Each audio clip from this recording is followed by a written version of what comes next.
le decimos convulsión. Entonces, de eso vamos a hablar.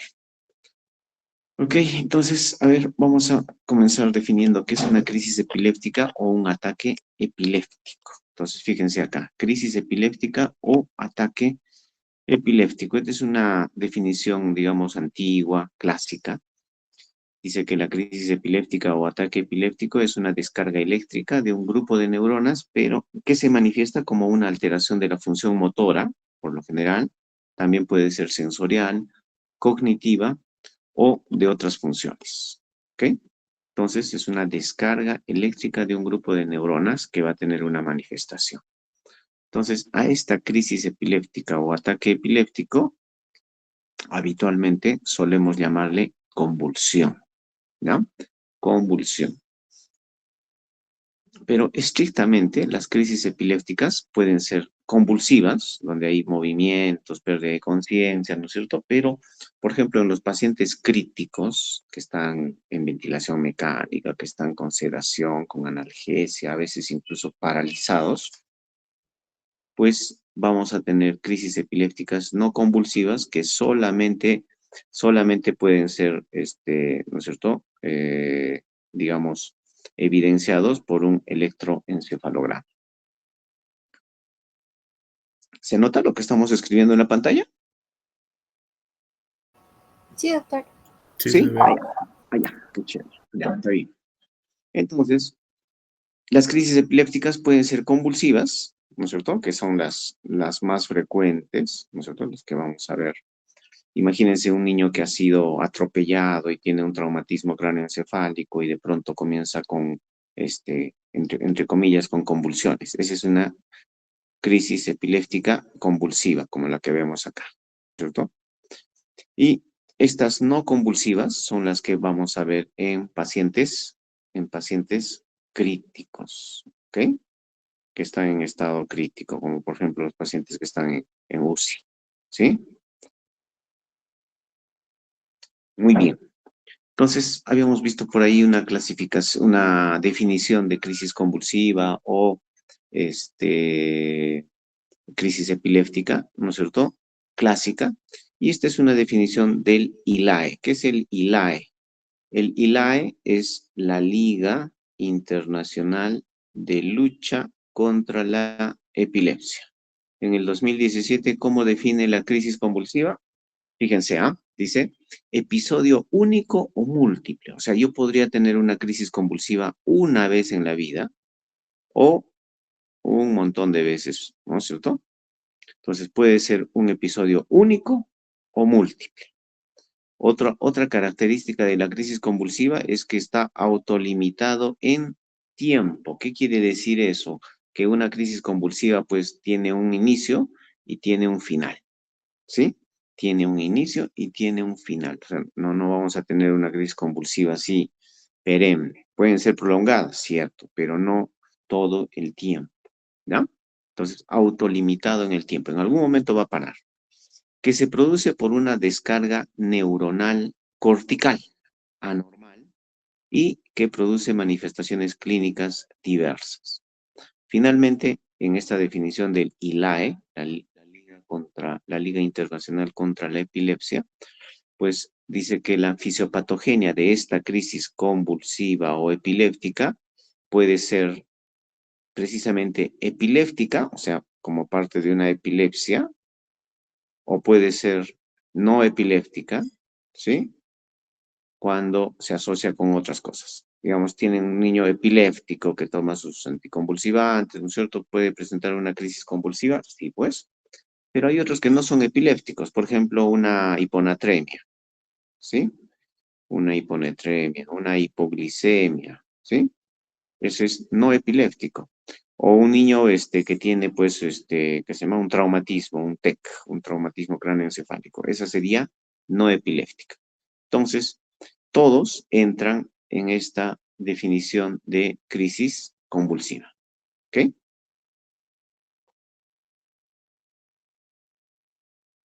Entonces, ahora que hemos definido qué es una crisis epiléptica, pues nos toca definir qué es epilepsia, ¿no? Fíjense, esta es una definición clásica, ¿no?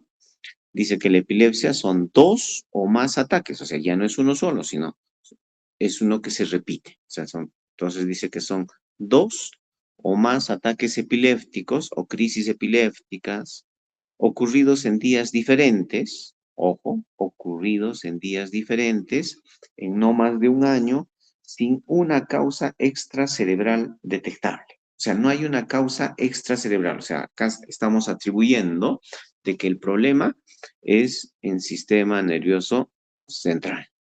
¿Ok? Entonces, esa es una definición, digamos, clásica de lo que es epilepsia. Y fíjense cómo lo define la Liga Internacional de Lucha contra la Epilepsia en el 2017, lo define de esta forma. ¿Cómo define epilepsia? Dice que es una afección crónica. O sea, si es crónica, es una que se repite, ¿no es cierto? Entonces, es una afección que se repite. De etiología diversa, dice, ¿no?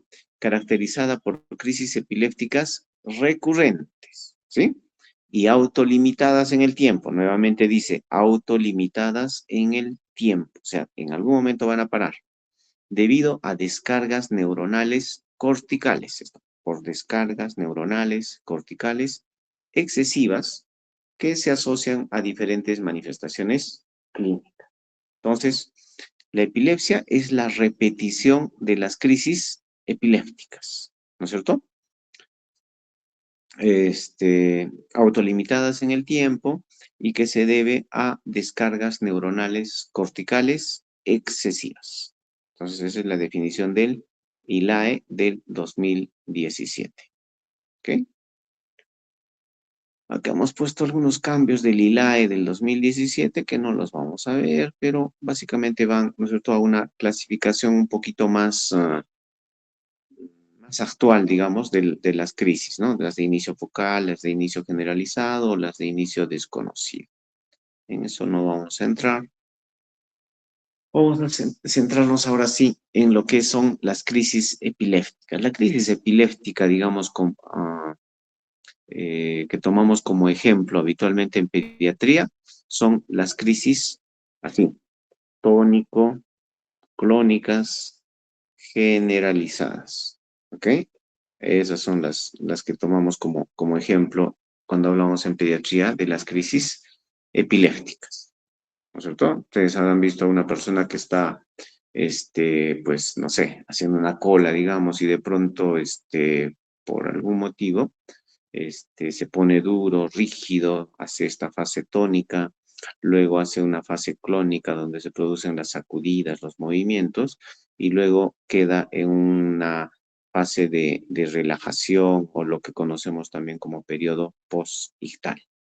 Entonces, la crisis epiléptica, típica, clásica, esta tónico-clónica generalizada, precisamente tiene una fase tónica, ¿no? Donde se produce una contractura, el paciente se pone rígido, o el niño se pone rígido, luego viene una fase clónica, donde hay movimientos, sacudidas bruscas de los miembros, y finalmente esta fase de relajación, o lo que conocemos como periodo posictal. Muchas veces en el hospital, cuando uno está en la emergencia, por ejemplo, el paciente ya pasó por esto, y viene en este periodo, ¿no? El periodo posictal. Ya ya no vemos rigidez, ya no vemos las sacudidas, siempre vemos un paciente relajado, ¿no es cierto? Pero todavía con este trastorno de sensorio, ¿no? En una fase posictal. Muy bien, entonces, fíjense, acá ya hemos visto, hemos podido definir qué cosa es una crisis epiléptica o ataque epiléptico o convulsión. Luego, para diferenciarlo, hemos definido qué cosa es una epilepsia, ¿sí? ¿Qué es una epilepsia? Hemos visto las fases de una crisis epiléptica, digamos, ejemplo, modelo en pediatría.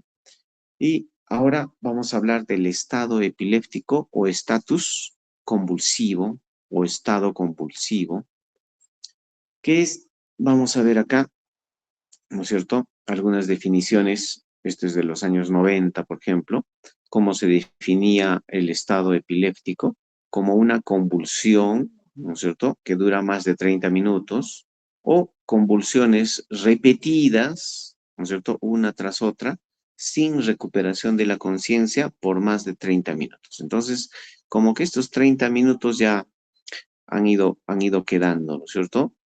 Como el tiempo que más o menos delimita un estado epiléptico, ¿ok? Entonces, esta es una definición clásica, pero que todavía, vamos a ver, tiene mucho que ver con las definiciones actuales. Antes, igual que en las crisis epilépticas, habíamos visto que las crisis epilépticas pueden ser convulsivas y pueden ser no convulsivas. El estado epiléptico, ¿no es cierto? El estado epiléptico, esas crisis epilépticas que duran más tiempo del habitual, digamos, ¿no es cierto? Pueden ser estos también convulsivos y no convulsivos. Entonces podemos tener un estado epiléptico convulsivo y un estado epiléptico no convulsivo. Esto, por supuesto, en este caso vamos a ver movimientos, ¿no es cierto? Sacudidas, rigidez. Entonces vamos a ver algo, en este caso, evidente. En este otro caso, en el estado epiléptico no convulsivo, las crisis son o sutiles, así que parecen y no parecen, o simplemente no nos podemos dar cuenta a simple vista. Entonces, para estos vamos a necesitar, ¿no es cierto?, un electroencefalograma. Entonces, precisamente gracias al electroencefalograma es que podemos diferenciar estos estados epilépticos en convulsivo y no convulsivo. ¿Ok? Ahora, si una crisis epiléptica o convulsiva dura más de 5 minutos, si una crisis epiléptica o convulsión, ¿no es cierto?, dura más de 5 minutos, dice, mucho riesgo de convertirse en estatus o estado epiléptico. O sea, si ustedes tienen una crisis epiléptica, ¿no es cierto?, una crisis epiléptica que dura menos de 5 minutos, ya, no hay problema, ¿sí? Pero si esta pasa los 5 minutos, ¿sí? Si esta pasa los 5 minutos, entonces tiene chance de convertirse en esto, en el estado epiléptico o estatus epiléptico, ¿ok? Entonces, ya hemos visto por ahí 30 minutos, ahora hemos visto 5 minutos. Entonces, el año 2012, esta Sociedad de Cuidados Neurocríticos clasifica el estado epiléptico en estos tres, ¿ok? Inminente, establecido y refractario. ¿Cuándo dice que es inminente? Cuando dura más de 5 minutos. Establecido, cuando dura más de 30 minutos. Imagínense un paciente que hace una crisis convulsiva, ¿no es cierto? Una crisis epiléptica, más de 5 minutos sería inminente. Si esto continúa y dura más de 30 minutos, ya sería un estado epiléptico establecido. ¿Y cuándo dice que es refractario? Cuando dura más de 60 minutos, ¿sí? Vamos a poner así mejor. 60 minutos o no responde a dos o más antiepilépticos. O sea, por ejemplo, hemos usado acá benzodiazepinas, ¿sí? Benzodiazepinas. Y hemos utilizado, digamos, fenitoína y la crisis continúa, entonces a ese le llamaríamos refractario, ¿ya? Entonces, si hemos utilizado ya dos tipos de antiepilépticos, digamos, benzodiazepinas, y fenitoína, pues ese ya lo consideramos como refractario. Esto del 2012. Y un poquito más específico ahora, ¿no? Tenemos esta clasificación nuevamente del ILAE, la Liga Internacional de Lucha contra la Epilepsia, que clasifica así, estado epiléptico precoz. ¿Se acuerdan? Este precoz corresponde al inminente que hemos visto ahorita, ¿sí? Inminente. El establecido, bueno, es el establecido, y el refractario, igual, ¿no? Pero agrega a un cuarto grupo que es el estado epiléptico maligno o, ¿no es cierto?, súper refractario. Este A ver, vamos a ver por uno. El estado epiléptico precoz es aquel, para las crisis epilépticas más comunes en niños, el estado epiléptico precoz es aquel que dura más de 5 minutos. Ojo, más de 5 minutos. El estado epiléptico establecido, ¿no es cierto?, es aquel que dura más de 30 minutos. Y el refractario es aquel que dura más de 60 minutos o, ¿no es cierto?, no responde, no hay respuesta a dos o más antiepilépticos o anticonvulsivantes. ¿Sí? Entonces, esa sería la definición de estado epiléptico refractario. Y por último, ¿no es cierto?, tenemos algunos pacientes pues que no paran, hacen una crisis, paran un momento, no recuperan estado de conciencia y hacen otra vez otra crisis, nuevamente se quedan ahí en un periodo posictal, pero sin recuperar su estado de conciencia basal, ¿no? Y continúan haciendo crisis una tras otra o en forma así continua por largo tiempo. Si esto dura más de 24 horas, ¿no es cierto? Si dura más de 24 horas, entonces estamos frente a un estado epiléptico maligno o súper refractario.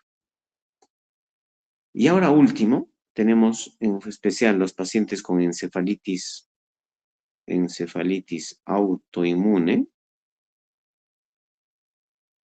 Tenemos estados epilépticos superrefractarios prolongados. ¿Qué quiere decir eso? Que después de 7 días, imagínense, de 7 días que nosotros estamos tratando de controlar las crisis, continúa. Entonces, existe también, ahora último, ¿no es cierto?, este término, ¿no?, de estado epiléptico superrefractario prolongado, ¿ya? Superrefractario prolongado. Un poquito de epidemiología. El estado epiléptico va a ser más frecuente en los extremos de la vida. En el caso de pediatría, en los menores de 1 año. Y podríamos acá incluir a los ancianos, ¿no? También. Pero para nosotros, más frecuente en menores de 1 año. Fíjense esta pequeña o esta importante diferencia, ¿no? En los menores de 3 años, en los niños menores de 3 años, por lo general está asociado a injurias agudas. A ver, una injuria aguda, una hiponatremia, una hipoglicemia, ¿sí? Ah, un traumatismo cráneoencefálico severo, una meningoencefalitis, una MEC, una meningoencefalitis bacteriana. Entonces, como ejemplo de injurias agudas, o sea, lo que está ocurriendo ahora, en este momento. ¿Ok? Y cuando hablamos de estado epiléptico en mayores de 3 años, va a estar más asociado a condiciones neurológicas crónicas. Por ejemplo, un niño prematurito que hizo hemorragia intraventricular, una encefalopatía, ah, una encefalopatía hipóxico-isquémica, ¿sí? Un niño que estuvo con asfixia, por ejemplo, ¿no? Y quedó con secuela. Igual, un niño con hemorragia intraventricular y quedó secuelado. O esta meningitis bacteriana, pero que ya pasó y queda como una secuela de esta meningitis, o un error innato del metabolismo, ¿no? Pero ya como una enfermedad neurológica crónica, como una condición neurológica crónica, como causa de estado epiléptico en los menores, o digo en los mayores de 3 años. Entonces, menores de 3 años se asocia más con injurias agudas y en los mayores de 3 años se asocia más con condiciones neurológicas crónicas. ¿Ok? Acá vemos eso mismo, pero de otra forma. Fíjense, la etiología de estatus epiléptico. Fíjense, un buen porcentaje van a ser aquellos niños, ¿no es cierto?, que han tenido, ¿qué se llama? Un estado epiléptico febril. Son esos niños que presentan convulsiones febriles y que ésta se prolonga, ¿no es cierto? Entonces, eso es un estado epiléptico febril, ¿ok? Luego tenemos estos agudos sintomáticos. ¿Cómo son estos agudos sintomáticos? Acá están la hiponatremia, la hipoglicemia, ¿no es cierto? La hiponatremia, hipoglicemia o el traumatismo cráneoencefálico. Todas las causas agudas. Por eso dice sintomático agudo. Luego tenemos aquellos que han quedado como secuela de algo, ¿no? De una infección congénita, un TORCH, un citomegalovirus, una rubiola, un toxoplasma, ¿sí? Entonces, acá entran los sintomáticos remotos. Todos estos son los sintomáticos remotos, aquellos que son, por lo general, secuela de algo, ¿no? Ya como una enfermedad o como una condición neurológica previa. Luego tenemos aquellos casos en los que no podemos determinar la causa. Tenemos los idiopáticos y los criptogénicos. En los criptogénicos suponemos que es, solo que no estamos en la capacidad, ¿no es cierto?, de afirmar, pues así, con certeza cuál es la causa. Pero más o menos suponemos qué cosa es. Y en los idiopáticos es en aquellos en los que definitivamente no tenemos noción siquiera de cuál es la causa. Y acá más específico tenemos algunas causas sintomáticas agudas, lo que les decía, ¿no? Infección del sistema nervioso central, una MEC, ¿sí? Una meningoencefalitis bacteriana. Trastornos electrolíticos, ¿no es cierto? Hiponatremia, hipercalemia, hipocalcemia, no sé. Traumatismos cráneoencefálicos, accidentes vasculares, ¿sí? Y intoxicaciones. Entonces, como causas sintomáticas agudas. Estas son del momento. Y esto como causas sintomáticas remotas, ¿no? Como causas sintomáticas remotas. Por ejemplo, una infección antigua, ¿no? Una meningoencefalitis, un citomegalovirus, una rubiola. Remotas vasculares, secuela de un DCB, de una malformación arteriovenosa, errores innatos del metabolismo, algunas enfermedades cromosómicas o disgenesia cerebral, ¿no? Esas malformaciones cerebrales también van a ser causas de estado epiléptico, pero en este caso sintomático remoto, antiguo, ¿ok? Esto es lo mismo. Esta es una, ¿qué se llama? ¿Cierto? Ah, una distribución de la etiología, pero así súper sencilla. Se dice que el estado epiléptico más o menos se divide en cuatro grandes grupos, más o menos parejos en frecuencia, en porcentajes. Entonces, una cuarta parte van a ser los estados epilépticos febriles, ¿cierto? Esos niños con convulsión febril. Luego tenemos los sintomáticos agudos o que están asociados a eventos agudos, ¿cierto? Acá van a venir los trastornos hidroelectrolíticos, los niños con hiponatremia, hipercalemia, hipoglicemia. Y acá los problemas neurológicos previos o los sintomáticos remotos, aquellos que tienen secuela de una meningoencefalitis, aquellos que tienen una malformación del sistema nervioso central, que tienen, ¿no es cierto?, un error innato del metabolismo, etcétera, como sintomáticos remotos. Entonces, tenemos estas. Y por último, un cuarto grupo, ¿no es cierto?, una cuarta parte, precisamente, de estos, en los que no podemos determinar la causa fehacientemente.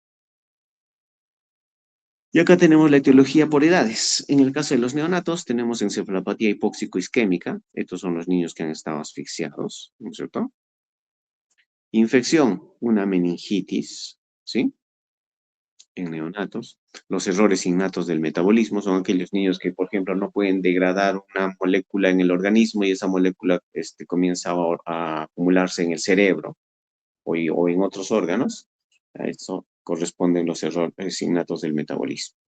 Las hemorragias intracerebrales, que ustedes saben que se presentan más en los prematuritos, las malformaciones congénitas, la deficiencia de piridoxina como principales causas de estado epiléptico en neonatos. Luego tenemos los niños, ¿no? Los niños van a tener como principales causas de estado epiléptico las infecciones, acá tenemos la meningoencefalitis, la convulsión febril, por supuesto, trastornos metabólicos, ya hemos visto varios, ¿sí? Malformaciones congénitas, por supuesto, y fíjense, a esta edad ya comienza el debut de la epilepsia. Esos niños, ¿no es cierto?, con crisis repetidas, ¿no? Sin una causa extracerebral. Entonces, esos niños están debutando con epilepsia. Y en adolescentes, fíjense, podemos tener niños ya epilépticos que no toman su medicación, que dejan la medicación, que son irregulares con la medicación. Entonces, tienen niveles séricos inadecuados de su antiepiléptico, ¿no es cierto? Y presentan crisis convulsivas, crisis epilépticas que pueden llevarlo a un estado epiléptico. Los traumatismos, por supuesto, son más frecuentes a esta edad, los tumores también ya empiezan a aparecer, los ACVs o DCVs, ¿no es cierto? Un aneurisma, una malformación arteriovenosa, ¿sí? Y algunos desconocidos, ¿no? Donde no podemos saber la causa. Luego tenemos acá el pronóstico. ¿De qué depende el pronóstico de un estado epiléptico? Fíjense, depende fundamentalmente de tres cosas. Uno, la edad. A menor edad, ¿no es cierto? A menor edad, peor pronóstico. ¿Ok? A mayor duración, así, a mayor duración, peor pronóstico. O sea, cuanto más larga es el estado epiléptico, la duración de la crisis epiléptica, pues peor va a ser el pronóstico. Y por supuesto la causa. Imagínense una hipoglicemia transitoria, que rápidamente la corregimos, ¿no es cierto? Eso no le va a causar mayor cosa. Pero, por ejemplo, un traumatismo un TEC severo, ¿no es cierto? Eso le puede dejar más secuelas. El pronóstico va a ser más, más comprometido, digamos, ¿no? Y fíjense acá, lo que estábamos viendo, ¿no? La edad.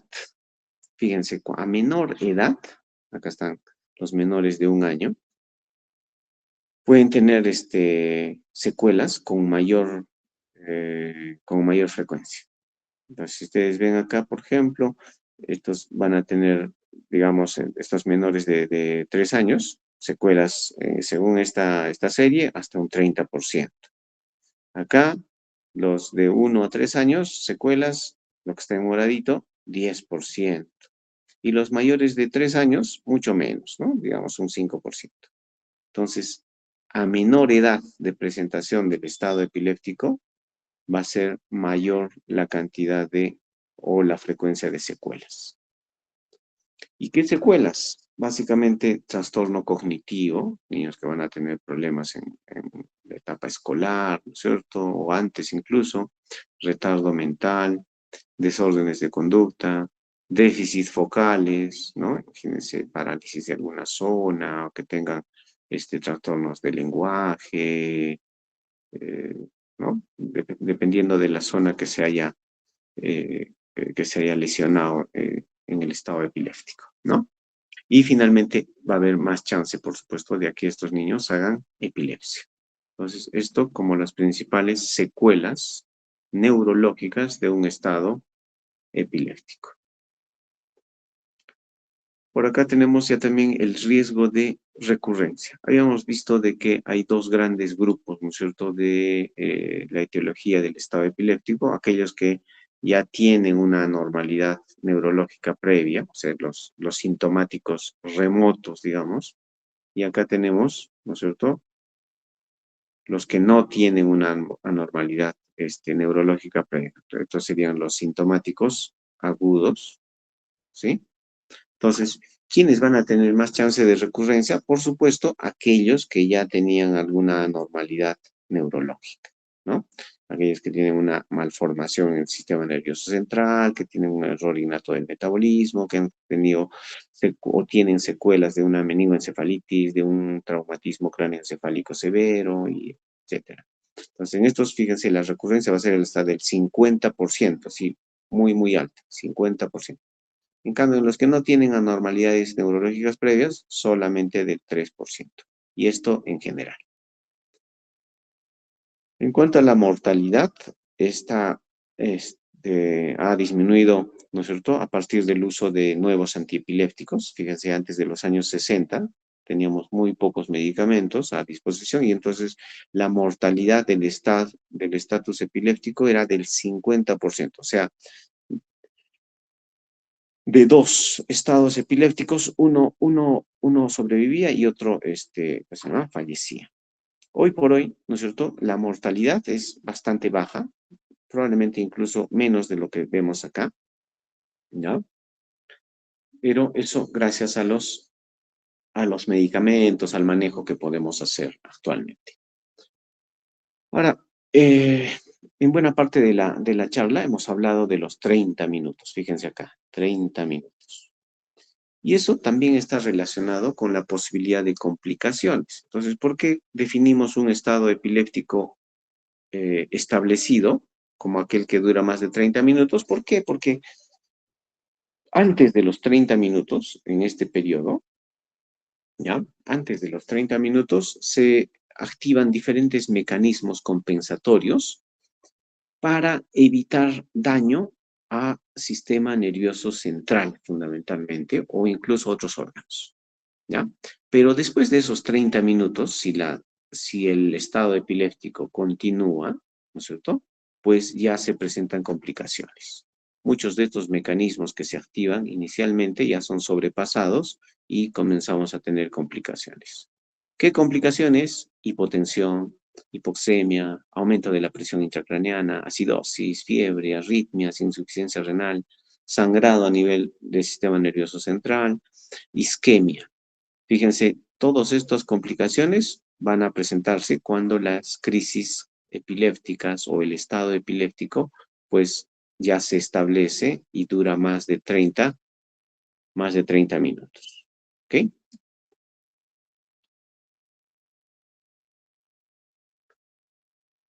Muy bien. En UCI pediátrica, ¿no es cierto? Pues necesitamos un monitoreo electroencefalográfico, que lamentablemente en nuestro hospital, por ejemplo, a pesar de que tenemos más recursos que el resto de los hospitales, todavía no podemos hacerlo en forma continua. Lo hacemos en forma periódica, pero no en forma continua. ¿Y por qué debería hacerse eso? ¿Por qué? Porque en UCI, ¿no es cierto?, en pacientes críticos, la mayoría de las crisis, fíjense, van a ser subclínicas, o sea, nosotros no nos vamos a dar cuenta, ¿qué se llama?, con nuestro examen físico, pues, de que ese paciente está presentando crisis epilépticas, no convulsivas, por supuesto. Entonces, otro porcentaje pequeño van a ser las sutiles y más pequeño todavía aquellas crisis clínicamente aparentes. Entonces, estas que son las subclínicas, ¿no es cierto?, son las que van a requerir un electroencefalograma y son, fíjense, el 70-80% de las crisis que se pueden presentar en pacientes en cuidados intensivos.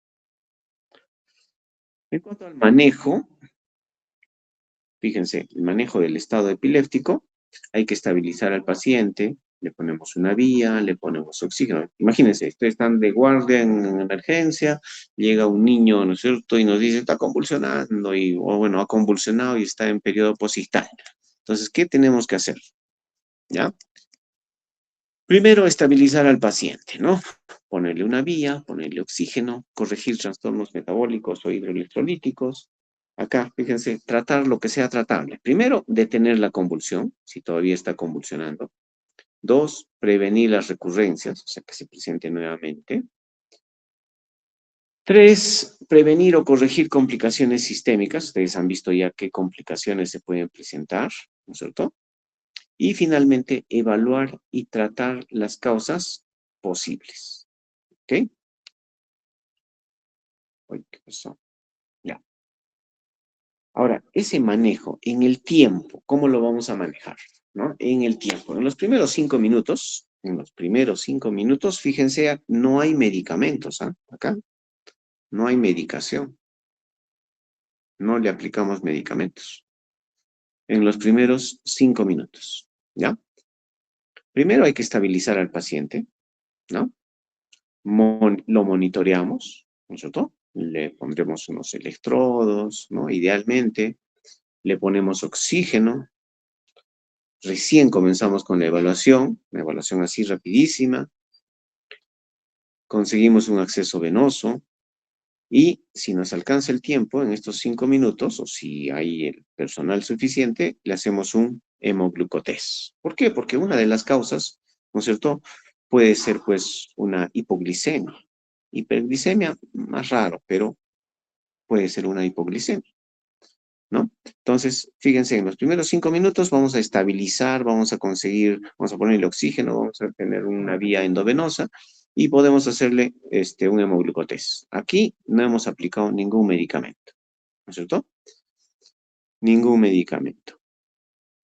Después de los 5 minutos, sí, debemos empezar a utilizar los antiepilépticos. ¿Cuál es el de primera elección? El primero que vamos a utilizar, las benzodiazepinas. Es lo primero que vamos a, ¿no es cierto? El medicamento de primera elección, benzodiazepinas. Si el hemoglucotés, ¿no es cierto? Acá o acá, ¿no es cierto?, nos sale alterado y está bajo, por ejemplo, tenemos que aplicarle dextrosa. Anoche con las chicas que rotan conmigo, han visto paciente que tenía hemoglucotés de 24, 25, y bueno, le hemos puesto pues dextrosa al 10%, 2 por kilo, en bolo una vez, 2 veces. Entonces, eh, a partir de los 5 minutos, ¿no es cierto? Después de los 5 minutos, recién comenzamos a utilizar medicamentos, ¿no? En este caso, benzodiazepinas, es lo primero que vamos a utilizar. ¿Qué benzodiazepinas tenemos en nuestro medio? Tenemos diazepam y midazolam. Diazepam lo van a encontrar en todo sitio. Y midazolam, por lo general, en los hospitales. Nosotros, por ejemplo, preferimos utilizar midazolam que diazepam, es más seguro, va a producir menos depresión respiratoria y su efecto es más cortito, ¿no es cierto? Entonces, preferimos utilizar midazolam. Fíjense, se puede utilizar por vía endovenosa, que es lo ideal. Se podría utilizar por un intraóseo, si es que fuese necesario. Se puede utilizar por vía rectal, por vía nasal o por vía bucal. ¿Ok? Y en estos siguientes 5 o 10 minutos, ¿no es cierto? Pues podemos hacer exámenes de laboratorio. ¿Y cuál es el examen de laboratorio que siempre les recomiendo? ¿No es cierto? En un paciente, por lo menos de este tipo, gases arterial. Nos va a dar un montón de información. Junto con eso, podemos hacer hemograma, un perfil bioquímico, ¿no? Pero los gases arteriales de por sí nos van a dar un montón de información. Y seguimos en el tiempo. Después de los 10, 15 minutos, ¿no es cierto? Pues lo que vamos a utilizar ya va a ser, digamos, el segundo antiepiléptico. En este caso, la fenitoína. Ojo acá. Hemos dicho que de primera elección vamos a utilizar diazepam, midazolam. Podemos usar una primera dosis, una segunda dosis o incluso una tercera dosis de diazepam o midazolam. O de repente primero utilizar diazepam, que es lo que encontramos en ese momento, más luego utilizamos midazolam y luego nuevamente midazolam. Esto, ¿no es cierto?, se considera como un solo medicamento, ¿ok? El hecho de utilizar que todos estos sean benzodiazepinas es considerar que es un solo tipo de anticonvulsivante, ¿ya? Y el segundo que vamos a utilizar, ¿no es cierto?, va a ser pues la fenitoína, ¿no? El segundo que vamos a utilizar es la fenitoína. En este caso, 20 miligramos por kilo. No es necesario que se aprendan las dosis, ¿ya?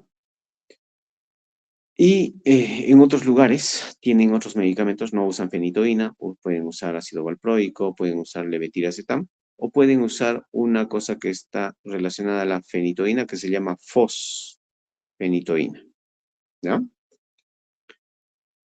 Luego, pasados los 15, 30 minutos, por lo general 30 minutos, ya necesitamos un tercer antiepiléptico, que en este caso va a ser el fenobarbital, ¿ya? Que igual vamos a utilizar a 20 miligramos por kilo, podemos ponerle una segunda dosis, o sea, completar 40 miligramos kilo. En este momento ya podemos incluso pensar en intubar al paciente, porque fíjense, ya va 30 minutos de crisis epiléptica, o sea, ya es una crisis epiléptica establecida, según lo que hemos estado viendo, ¿no? Después de los 45, 60 minutos, fíjense, ya estamos hablando de un estado epiléptico refractario. Entonces, ese paciente ya necesita ser transferido a una unidad de cuidados intensivos, necesita monitoreo con electroencefalograma y ver algunos tratamientos alternativos. ¿Ok? Ya pasamos de las benzodiazepinas, de la fenitoína, del fenobarbital. ¿Ok? Acá una comparación con una guía extranjera, en este caso americana. Ellos, fíjense, no solamente tienen diazepam y midazolam, ellos tienen lorazepam, que es, digamos, algo mejor que el diazepam y el midazolam. Nosotros no lo tenemos, pero tenemos midazolam y tenemos diazepam. ¿Cuál preferimos? Midazolam, más seguro. Nos va muy bien con el midazolam, felizmente. Como segundo medicamento, ¿no es cierto? Habíamos visto que nosotros usamos fenitoína, pero en otros lugares utilizan levetiracetam, fosfenitoína, ácido valproico. Como siguiente, ya se llama el fenobarbital, ¿sí? Y en los estados epilépticos refractarios, que lamentablemente o últimamente tenemos así con cierta frecuencia, en especial los pacientes con encefalitis autoinmune, ¿no? Que son la primera causa de estado refractario últimamente. Eh,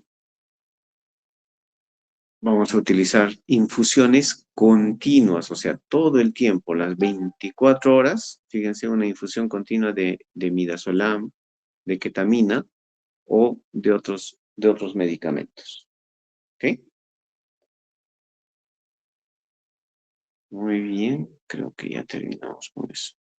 Ahora vamos a ver convulsión febril. No sé si esto se puede sacar. Esto se puede, no puedo hacerle nada. Ajá. Copiar, ¿no? A ver. ¿Están todavía chicos o ya se fueron? Ya estamos, doctor. Ya, vamos a pegar ya. Pégate.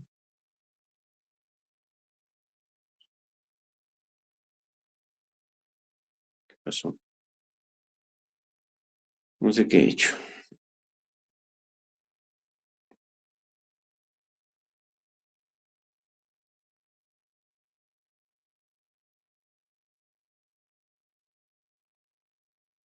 ¿Qué tengo que hacer?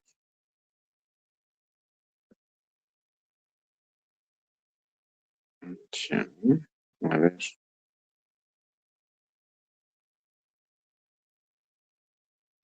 ¿Será? ¿Será?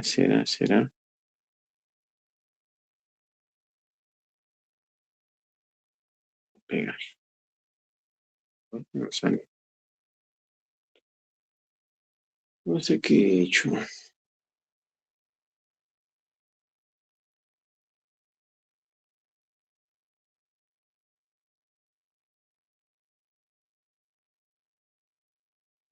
Copiar. ¿Será, no? Se copió. Y acá, ¿qué hago?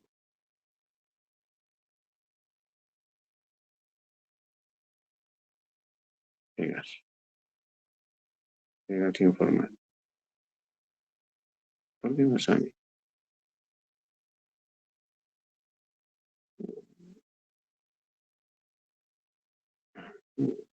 Otro.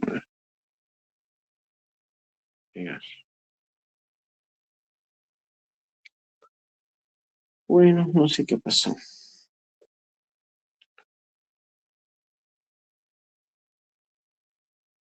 ¿Qué tengo que hacer?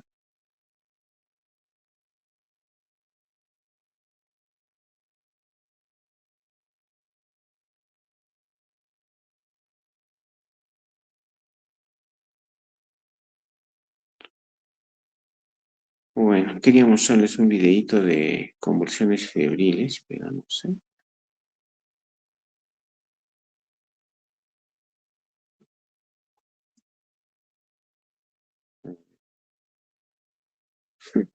No sé dónde vi.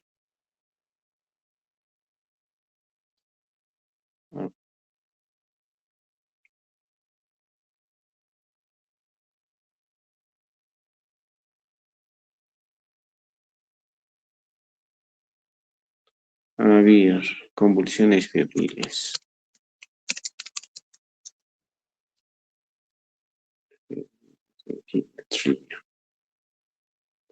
Ujú.